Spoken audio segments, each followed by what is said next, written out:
안녕하십니까. 12월 7일입니다. 공수처와 윤석열 징계에 대한 속보 전해드리겠습니다. 지금 전국이 한치 앞을 내다볼 수 없을 정도로 팽팽하게 맞부딪히고 있습니다.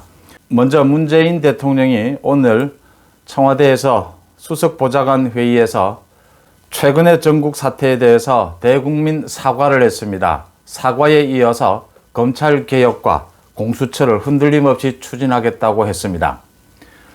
그동안 한 번도 사과한 적이 없었는데 오늘 사과를 왜 하나 했더니 바로 공수처 설립과 이 윤석열 징계를 차질 없이 추진하라고 하는 사인이었다고 보입니다. 그 이후에 곧바로 민주당, 여당이 공수처와 윤석열 징계에 대한 행동에 돌입을 했습니다. 집권 여당인 민주당이 얼마든지 힘으로도 이 법안을 처리할 수 있는데 오늘은 소위 이 사기 속임수까지 썼습니다. 어떻게 됐느냐 하면 오늘 오전에 야당 측과 국민의힘 측과 원내대표끼리 만나서 국회의장이 있는 가운데 공수처 추천을 다시 한번 협의를 하자라고 얘기를 해놓고 공수처장 추천을 위해서 협의를 하는 것과 동시에 법사위 소위원회를 열어서 이 국민의힘 모르게 법안 처리를 시도를 했습니다. 5.18 법안이라고 하죠. 5.18에 대해서 왜곡하는 사람을 처벌하는 법률, 이 법률을 처리하고 곧이어서 공수처법을 강행 처리하려고 하는 걸, 민주당 단독 처리하려고 하는 걸 야당에서 막아서 안건심사, 안건심의로 돌렸습니다. 안건심의로 돌리게 되면 다시 법사위 전체 회의에서 처리를 해야 합니다. 그렇게 공수처법은 간신히 막았습니다. 민주당이 사실은 야당에게 사기를 친 것입니다. 지금 오전부터 국민의힘 야당 모든 의원들은 지금 법사위를 둘러싸고 농성에 들어갔습니다. 이렇게 민주당이 겉으로는 공수처장 추천을 위해서 협의를 하자라고 야당 측에 얘기를 해놓고선 이 단독으로 법사위 소위를 열어서 법안 처리를 시도하다가 5.18 법안은 처리를 했습니다. 공수처법 처리를 일단 야당이 막아서 이 심의안건으로 돌려서 법사위 전체 회의를 열도록 해놓고 법사위 앞을 막아서서 농성 중입니다. 지금 현재 국민의힘 야당 쪽에서는 오늘부터 9일까지 본회의가 열리는 9일까지 3일 동안 계속해서 농성을 이어가고 국회에서 또 국회 본회의가 열리면 법사위부터 일단 막아보고 막지 못하면 본회의에서 필리버스터 본회의에서 계속 토론을 하면서 의결을 하지 못하도록 이 법안 처리를 하지 못하도록 시간을 끌어보는 전략을 쓰겠다라는 게 지금 국민의힘 전략입니다. 현재로서 국회 안에서 할 수 있는 투쟁의 방식은 공수처법 관련해서 할 수 있는 방식은 농성을 하고 회의를 열지 못하도록 하고 회의를 열면 법사위 회의부터 지금 법사위 회의 전체 회의와 이제 9일 본회의 2개가 남아있는 셈입니다. 일단 법사위 전체 회의는 내일로 일단 미뤄질 걸로 보입니다. 하지만 민주당은 이런 국민의힘 야당을 대상으로 소위 집권 여당이 거대 집권 여당이 이렇게 사기까지 치는 마당에 무슨 일을 벌일지 모르기 때문에 오늘부터 계속 법사위 앞을 점거하고 농성에 좀 들어갔습니다. 그래서 국회 법사위와 국회 본회의장에서 농성을 계속한다는 입장이고요. 그 다음 윤석열 징계와 관련해서 법무부에서 윤석열 측에 공식적으로 오는 10일 오전 10시 30분에 법무부에서 징계위원회를 개최하겠다고 통보했습니다. 여러 가지 추측이 나왔지만 윤석열 징계위를 예정한 그대로 강행하겠다는 겁니다.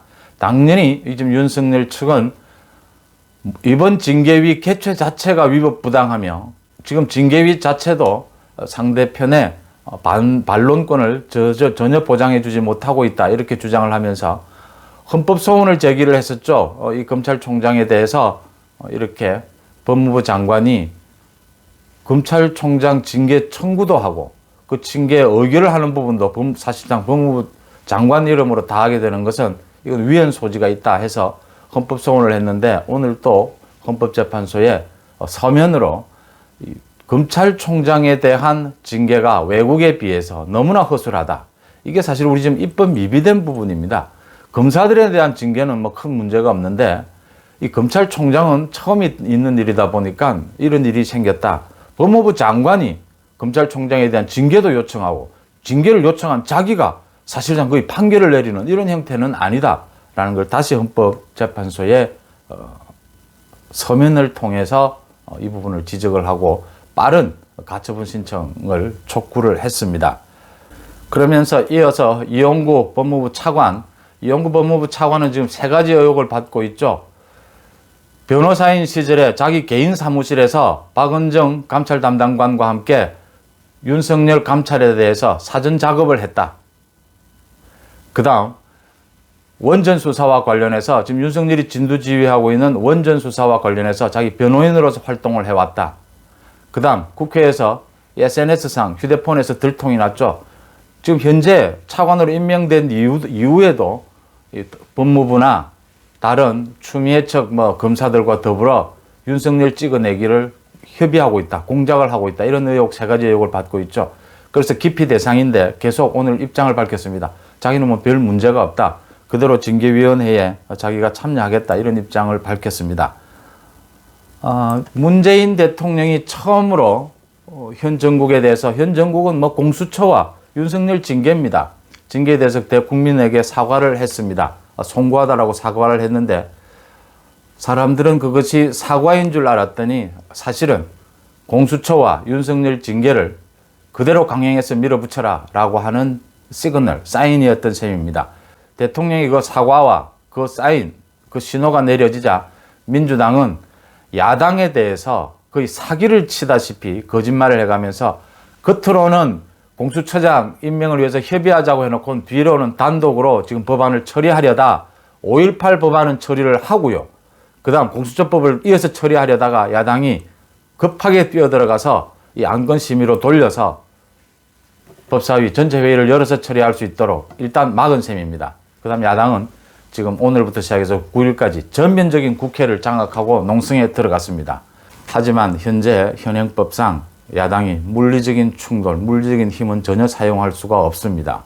합법적인 농성, 그 다음에 필리버스터라고 하죠. 무제한 토론, 본회의에서 표결이 이루어지지 못하도록 무제한 방해를 하는, 무제한 토론하는 방식 정도 외에는 방법이 없습니다. 그 이외에는 이제 장외투쟁 밖에는 방법이 남아있지 않다, 이렇게 보이고요. 이런 와중에 지금 국민의힘의 김종인 위원장은 오는 9일 전직 2 대통령에 대한 사과를 하겠다라고 계속 고집을 하고 있습니다. 자기가 사과를 하는 부분에 대해서 당내에서 반대를 하게 되면 비상대책위원장직을 내려놓겠다, 비상대책위원장직을 그만두겠다라고까지 지금 얘기를 하고 있습니다. 지금 사과를 하고 안 하고를 떠났어요. 지금 이 시점에서 지금 전직 2 대통령에 대한 사과를 할 시점이냐라는 부분인데 고집을 부리고 있습니다. 지금 내년에 선거 대비해서 보궐선거를 대비하고 하는 부분에 있어서 이제 김종인 식의 방식은 틀렸다, 더 이상 다른 대안도 없다, 김종인 위원장이 지금 내놓을 방법도 현재는 없지 않습니까? 그동안 지켜봤지만요. 또 잘한 부분도 물론 있지만 좀 고집을 부리고 있다, 이런 당내 의견들입니다. 이 부분 이참에 김종인 위원장 비대위 체제를 한번 바꾸는 것도 생각할 때가 됐다, 이렇게 보입니다. 일단 전국이 시간별로 지금 급박하게 돌아가고 있습니다. 여야가 공수처와 윤석열 징계를 놓고 이제 마주 달리는 기관차처럼 정면 충돌하는 일만 남았습니다. 또 자세한 소식 전해드리겠습니다. 고맙습니다.